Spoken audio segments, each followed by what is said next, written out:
కూర్చోండి ప్రార్థన చేసినట్టుగా మనము చూస్తున్నాము. దేవునికి స్తోత్రం. చూసారా, కుమారులు పోయారు, కుమార్తెలు పోయింది, పశు సంపద పోయింది, దుఃఖితులు పోయింది, గొర్రె మేకమందలు పోయింది, తర్వాత ఒంటెలు గుర్రాలు అన్నీ కూడా పోయినాయి. దేవునికి స్తోత్రం. ఆడి పట్ల అన్నీ కూడా పోయినప్పటికీ కూడా యెహోవా ఇచ్చును, దేవుడికే మహిమ కలుగునుగా కానీ ప్రార్థించినట్టుగా మనం చూస్తున్నాం. కనుక బోర్డు గొప్పలు చూస్తున్నట్టుగా చూస్తున్నాం.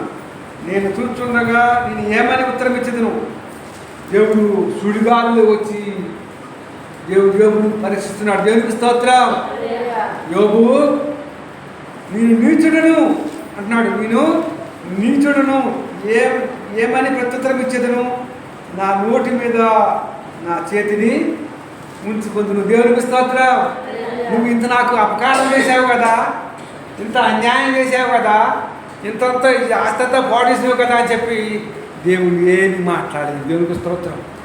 అలా ముఖం మీద మూతిని ఉంచుకున్నట్టుగా మనము చూస్తున్నాము. దేవునికి స్తోత్రం. దేవుని మూలముగా పుట్టిన వారందరూ లోకమును జయించుదురు. లోకము జయించినది మన విశ్వాసమే. దేవునికి స్తోత్రం. ఎవరైతే దేవుని మూలంగా, దేవుని యొక్క విశ్వాసం మూలంగా జన్మిస్తాడో వాడు ఏం చేస్తాడు? లోకాన్ని జయిస్తాడు. దేవునికి స్తోత్రం.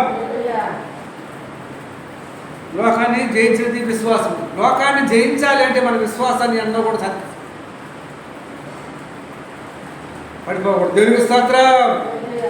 యోబు తన విశ్వాసాన్ని ఎన్నడూ కూడా విడిచిపెట్టలేదు. దేవునికి స్తోత్రం. అతడు దేవుని మూలముగా పుట్టినాడు, దేవుడి యొక్క రక్షణ పొందుకున్నాడు. కనుక లోకాన్ని జయించినట్టుగా మనం చూస్తున్నాం. మంచి పోరాటము పోరాడితే నా పరుగు తుదముట్టించదను, నా విశ్వాసము కాపాడుకుంటుంది. లోపల మంచి పోరాటము పోరాడాలి. దేవునికి స్తోత్రం.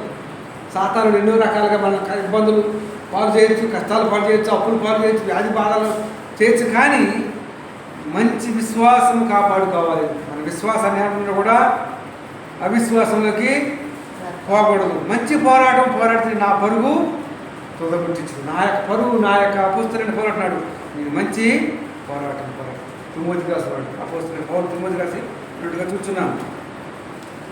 కనుక కొంచెము కాలము శ్రమ పడిన వెంబడనే మిమ్మల్ని పరిపూర్ణులుగా స్థిరపరిచిన. దేవునికి స్తోత్రం. కొంచెము కాలం మీకు శ్రమలు ఉంటాయి. యోబుతో అంటున్నాడు, మీకు కొంచెం కాలము శ్రమలు ఉంటాయి, తర్వాత పరిపూర్ణమైన దాంట్లోకి వచ్చిన తర్వాత మిమ్మల్ని ఎవరు కూడా ఏమి చేయలేనట్టుగా మనము చూస్తున్నాం. దేవునికి స్తోత్రం.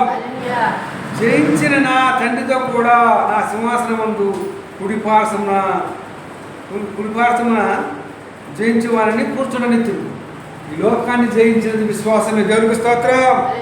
మన విశ్వాసాన్ని, ఆ యొక్క విశ్వాసాన్ని ఎన్నడూ కూడా సన్నగిలిపోకూడదు, కొట్టిల్లిపోకూడదు, దిగిపోకూడదు. దేవునికి స్తోత్రం. ఈ లోకంలో ఉంటున్న మనము అలాంటి వారముగా కాక మనం నిత్యము కూడా ఆయన స్తుతించే వారముగా, ఘనపరిచే వారముగా ఉండాలి. దేవునికి స్తోత్రం. ఏం పెట్టినా